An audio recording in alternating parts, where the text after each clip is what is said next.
Well, good morning, everyone. Welcome to another Nugget at 9 a.m. And first off, I'm going to ask that you pray for me today. I'm out of sorts, uh, all disheveled. Brenda was sick last night, throwing up, maybe as bad as I've ever seen, probably as sick as I've ever seen her, really, because she's not one that throws up. And so this went on last night, and Jax is coughing again and not breathing well, so something's not right with him, and trying to prepare a lesson for today. And so I'm a little overwhelmed. And so prayers are a big deal, and I would appreciate you guys' prayers if you got to spare them this morning. But real quick, I don't want to keep you too long, but I do want to share something that was suggested last week when it comes to for the Nugget at 9. It was suggested love, since this week is Valentine's Day.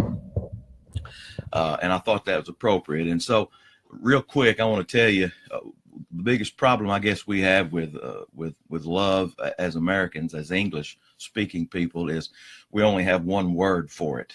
And we know that's not enough. When little kids like each other, junior high or something, you'll hear them say, well, I like you, but I don't like you. Right. So we're putting words together to make them mean more.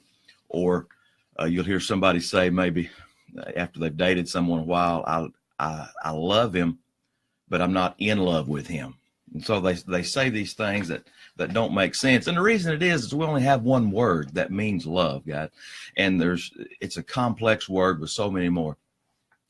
The Greek had it down. The Greek language had 4 words that they used for love, and not all of them are used in the Bible, but we can see examples of all of them being used in the Bible.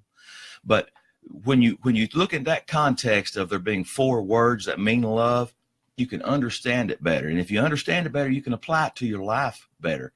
What we celebrate this week would be what the Greeks would call eros love. That's the romantic love, lust, you might even say.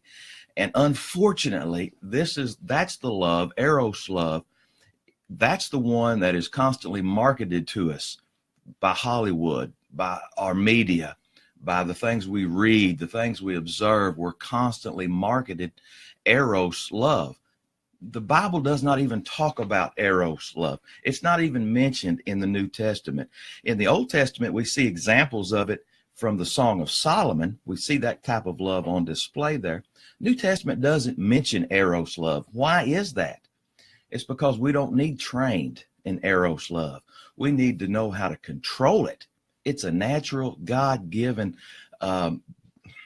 gift to us. And so we don't need to learn how to activate it. We need to learn how to control it and make good decisions and choices about it.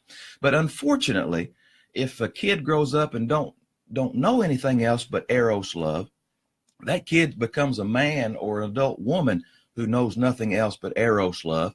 And so they spend their whole life looking for someone who constantly gives them that feeling. And again, guys, it's a feeling is what it is. And we know that feeling, and it's a great feeling. It's a God-given feeling, a gift.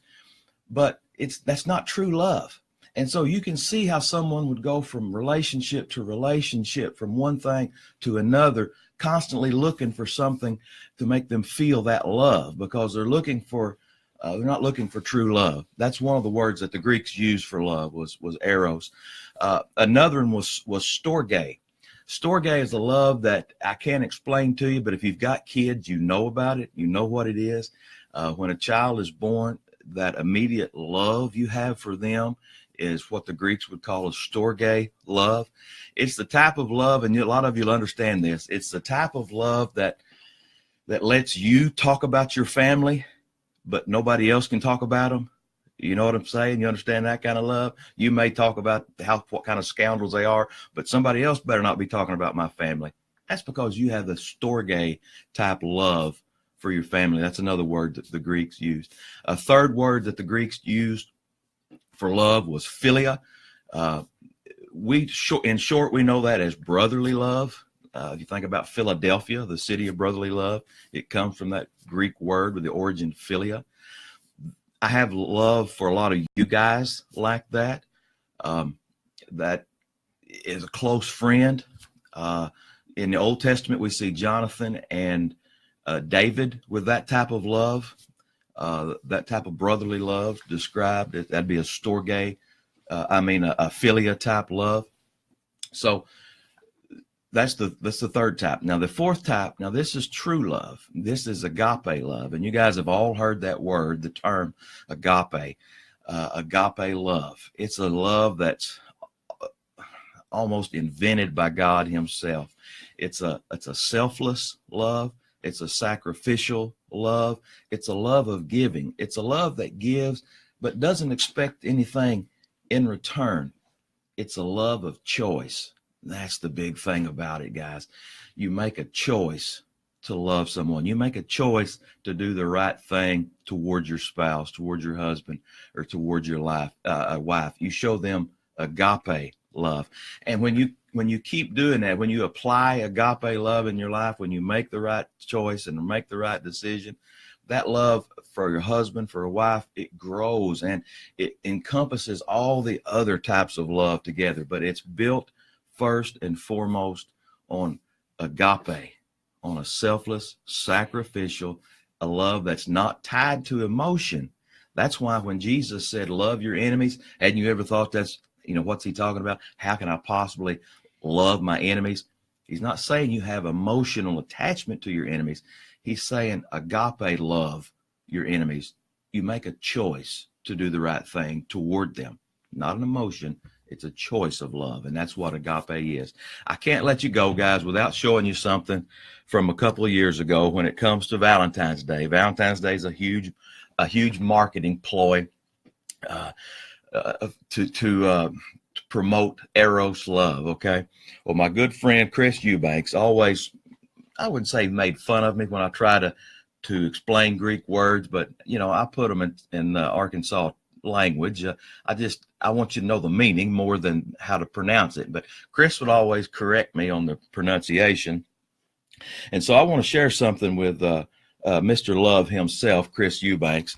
And this is a Valentine's card he sent Sarah a couple of years ago. And it looks like this is going to be reversed for you, isn't it? It's reversed on the screen. But this is an actual Valentine's card he sent. And I want to show you what kind of love and devotion this man has and how confused he is. Listen to this.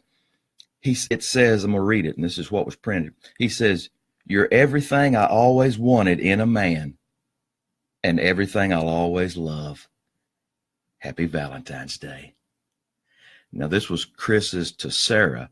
You're everything I always wanted to love in a man. I don't have near the time to get into this type of thing at all this morning, guys, but I wanted to leave you with that with my good friend Chris Eubanks. But I know Chris has that agape love for Sarah as well as all the other loves. And I know Sarah has Eros love for Chris Eubanks because he's bald. And how can you not have Eros love for a bald man? God bless you guys. Pause and pray for me and my family this morning with our sickness. Have a good week, and all praise goes to God.